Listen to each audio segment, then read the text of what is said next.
Bienvenue à ce numéro du Journal des Journaux Paris du 29 mai au 4 juin 2017. Un numéro que nous entamons avec l'actualité parlementaire à travers la première session ordinaire au titre de l'année en cours. À cet effet, l'hebdomadaire La Roue de l'Histoire titre à sa une levée d'immunité et mise en accusation un revers pour le gouvernement. Le journal nous rappelle que la session de l'Assemblée nationale, dite session des lois, s'est achevée laissant les Nigériens sur leur soif. Alors qu'elle a démarré en fanfare avec en bonne place l'introduction de la levée de l'immunité parlementaire d'un député et la mise en accusation de deux anciens ministres, voilà qu'elle s'achève sur une grosse note de déception qui démontre si besoin est que l'opération d'assainissement dite Maïboulala, engagée par le président de la République, est loin d'avoir l'adhésion des parlementaires, constate l'hebdomadaire qui poursuit. Les députés nationaux ont tout simplement fait bloc autour de leurs collègues et des deux anciens ministres, bloquant ainsi l'élan du président de la République et du gouvernement d'assainir les finances et la vie publique selon La Roue de l'Histoire. Il faut le dire, c'est la mise en place d'une Sénat que les députés de la majorité viennent de voter. Ce n'est plus d'une CENI dont il s'agit. Titre entre autres dans sa rubrique politique l'hebdomadaire Le Monde d'aujourd'hui, pour qui le coup d'essai de Mahamadou Issoufou, transformé par les 139 députés de la majorité, est un précédent dangereux, plein de périls pour une démocratie déjà mise en rude épreuve.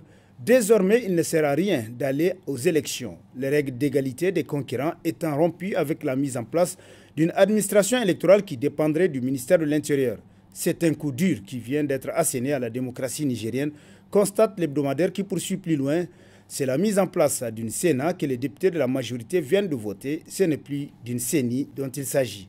Et c'est honteux de prétendre qu'il s'agit de simples modifications techniques selon Le Monde d'aujourd'hui. Révision constitutionnelle, une provocation de trop, s'interroge l'hebdomadaire de l'actualité pour qui il s'agit là d'une voie ouverte à l'instabilité.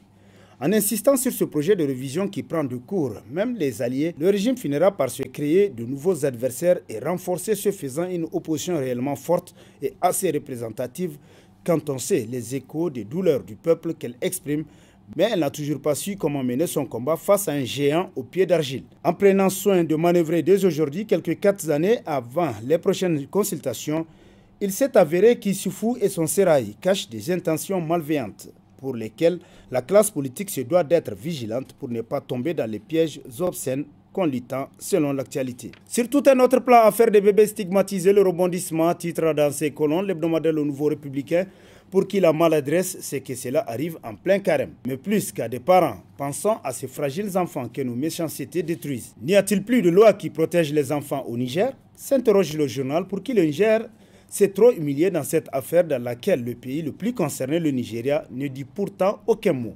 Ceux qui ont crié à son caractère politique n'avaient pas tort. Si Hamma Amadou n'avait pas existé, jamais l'on n'entendra parler de ce dossier. Au Niger, il n'y a plus que cette façon pour régler nos adversités. Alors que le monde avance, nous sommes dans ces querelles de bas étage et toujours nous sommes les derniers de la terre, conclut le Nouveau Républicain. Dans les colonnes du JDD, la mauvaise lecture du président Issoufou titre à sa une le bi-hebdomadaire L'événement paru le 1er juin 2017. Le journal nous apprend qu'au cours d'une interview accordée à nos confrères du journal français Le Journal de dimanche, le président Issoufou, invité du récent sommet de G7, a passé au crible plusieurs préoccupations liées au terrorisme, à la migration et à la gouvernance qu'il a partagées avec ses pairs. Dans sa réponse relative à la situation malienne, Issoufou a affirmé que nous irons frapper au cœur de la menace au Nord Mali. Cette attitude indiscrète du président Issoufou dévoile à l'ennemi une partie de la stratégie, comme l'a fait un de ses lieutenants au lendemain d'une attaque dans la région de Difa. Avant d'aller frapper au Mali, nous devons d'abord consolider nos positions pour qu'elles ne soient plus la cible des éléments terroristes à l'aide de motos et qui repartent dans leur sanctuaire avec des véhicules de FDS, constate l'événement qui renchérit. C'est la leçon que le Niger devrait tirer avant tout engagement extérieur. Futur gouvernement Bazoum Mohamed ne serait plus sur la liste? S'interroge dans ses colonnes l'hebdomadaire satirique Le Canard en furie, selon qui des informations font état d'un remaniement imminent du gouvernement dans quelques semaines, voire quelques jours. Parmi les perdants, il semblerait, d'après le journal, que le nom du ministre d'État, M. Bazoum Mohamed, figure en première ligne. Surtout, c'est pour dire adieu à un poste ministériel au sein d'un gouvernement quelconque. Le fils ou le futur dauphin du président Issoufou Mahamadou, M. Sani Issoufou Mahamadou dit Abba, fera son entrée dans ce gouvernement auprès de son père pour une bonne préparation politique de sa personne pour être le futur leader du Parti Rose, peut-être le candidat des prochaines élections présidentielles 2021, tel que rapporté par Le Canard en furie. Simple avis, le dictat des partis, titre dans sa rubrique Actualité, l'hebdomadaire Le Républicain, pour qui il y a un travers qui ne nous lâche pas au Niger. C'est la très forte influence des partis politiques dans la gestion de l'État. Le gouvernement de la République, c'est le gouvernement des partis. L'administration publique, c'est l'administration des partis. Et ainsi de suite. Tant que l'on ne déconnectera pas le gouvernement et l'administration publique de l'emprise mercantiliste des partis politiques, on aura toujours de gros grains à moudre, constate le Républicain qui poursuit plus loin.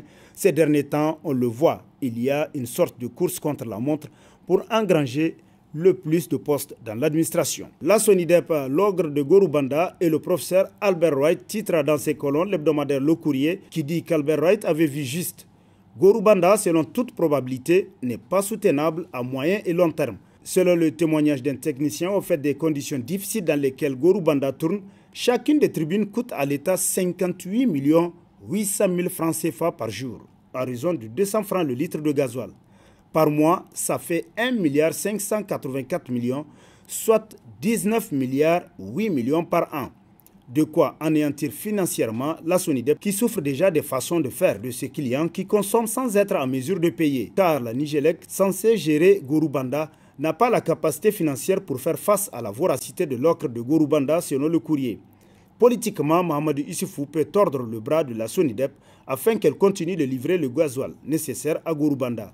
Mais financièrement, il amplifiera les problèmes financiers du Niger et à terme conduira à la faillite des deux sociétés. Pour le moment, la SONIDEP livre la mort dans l'âme et l'ogre continue d'avaler. Jusqu'à quand les Nigériens vivront cette insouciance qui frise la folie? S'interroge le courrier. Sogea Satom Niger marche sur les plates-bandes de la Nigélec. Titre dans la rubrique On en parle de sa parution du vendredi 2 juin, l'unique quotidien privé de la place, L'Enquêteur, qui nous apprend que dans le cadre du programme national d'extension du réseau électrique dans les centres urbains, le gouvernement a lancé un appel d'offres international. Cette procédure a été exigée par les bailleurs de fonds internationaux qui financent le dit programme, parmi lesquels l'Agence française de développement AFD. Plusieurs entreprises ayant soumissionné, Sogea Satom, fort de ses moyens logistiques et de ses compétences, vient de remporter un lot relatif à l'extension du réseau électrique de 8 quartiers de Niamey et de son agglomération. D'une durée de 16 mois, ces travaux sont financés pour près de 6 milliards de francs CFA selon L'Enquêteur.